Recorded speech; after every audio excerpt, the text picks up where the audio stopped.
খবর পড়ছি দেবব্রত মণ্ডল। প্রথমে বিশেষ খবর। হরিয়ানায় নির্বাচনী প্রচারের আজ শেষ দিন। শনিবার 90 সদস্যের হরিয়ানা বিধানসভার এক দফায় ভোট গ্রহণ অনুষ্ঠিত হবে। 8ই অক্টোবর গণনা। কেন্দ্রীয় ক্ষুদ্র ও মাঝারি উদ্যোগ মন্ত্রক জানিয়েছে, যারা চরকায় সুতো কাটে তাদের মজুরিতে 25% এবং তাঁতিদের মজুরিতে 7% বৃদ্ধি গতকাল থেকে কার্যকর হয়েছে।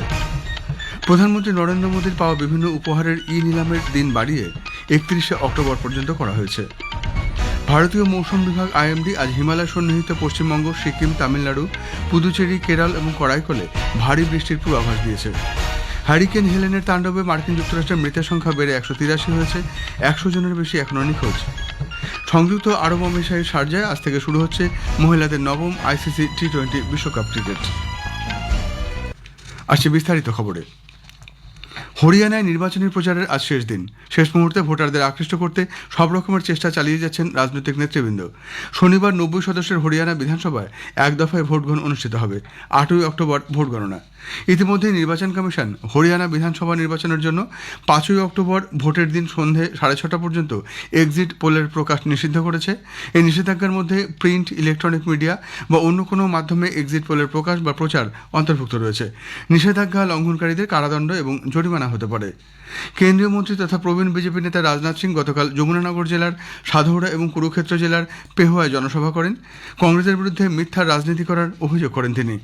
বিজেপির অনুরাগ ঠাকুর এবং অভিনেত্রী ও সাংসদ হেমা মালিনী কুরুক্ষেত্রের 3টি বিধানসভা কেন্দ্রের প্রচার চালান।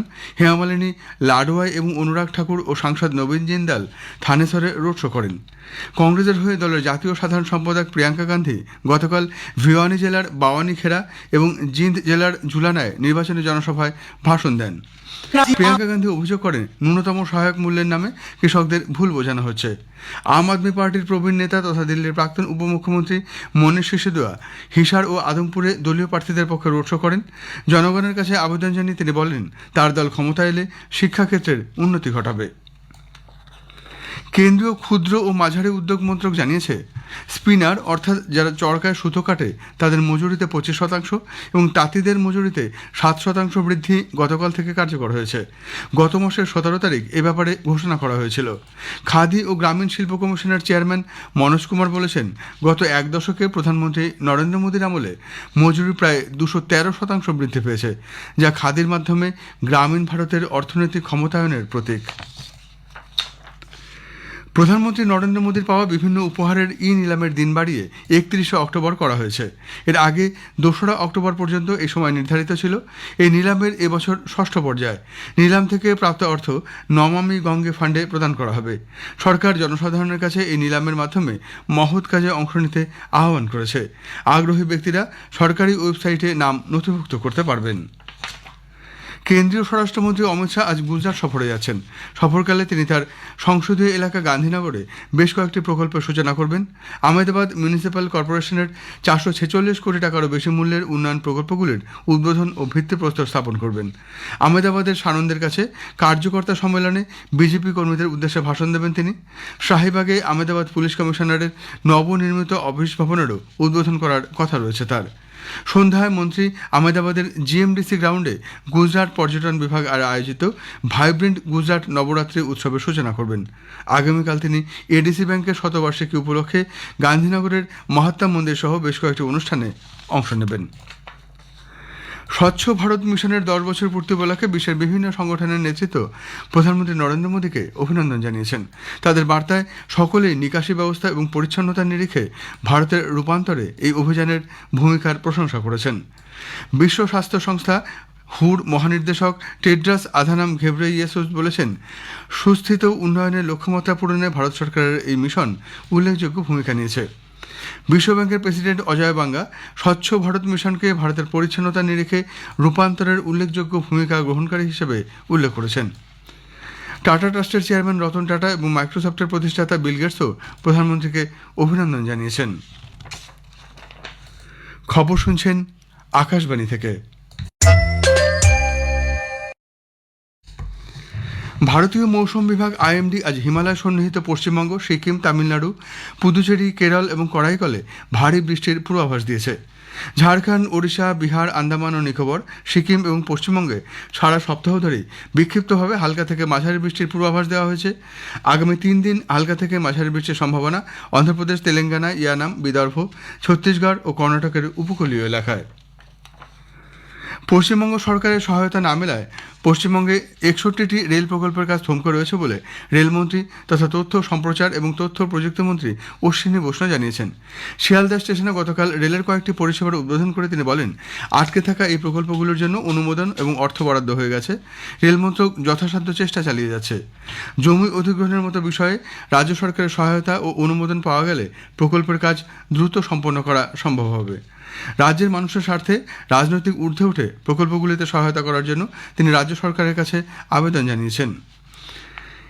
শ্রী বৈষ্ণব বলেন, ইউপিএ সরকারের আমলে রাজ্যের বর্তমান মুখ্যমন্ত্রী রেলমন্ত্রী থাকাকালীন যেখানে মাত্র 4,380 কোটি টাকা বরাদ্দ হয়েছিল, সেখানে এনডিএ সরকার রেলের উন্নয়নে 13,941 কোটি টাকা বরাদ্দ করেছে। এনডিএ সরকার ক্ষমতায় আসার পর মাত্র 10 বছরে 38 কিলোমিটার মেট্রো পথের কাজ হয়েছে। উল্লেখ্য, শ্রী বৈষ্ণব গতকাল শিয়ালদা ডিভিশনে রেলের কোচের সংখ্যা 9 থেকে 12তে পরিণত করা, 12 বগির ইএমইউ লোকাল ট্রেনের জন্য প্ল্যাটফর্ম সম্প্রসারণ, 12 কোচের শিয়ালদা রানাঘাট ইএমইউ পরিষেবার সূচনা করেছেন। আজিমগঞ্জ থেকে কাশিমবাজার ও কৃষ্ণনগর থেকে আজিমগঞ্জ পর্যন্ত ট্রেন পরিষেবা এবং রাধিকাপুর থেকে নতুন দিল্লি ট্রেন পরিষেবার সূচনা করেছেন তিনি। এর আগে সকালে কলকাতায় ব্রেথওয়েট অ্যান্ড কোম্পানি লিমিটেডের কারখানা পরিদর্শন করে স্বচ্ছতাই সেবা কর্মসূচিতে তিনি অংশ নেন।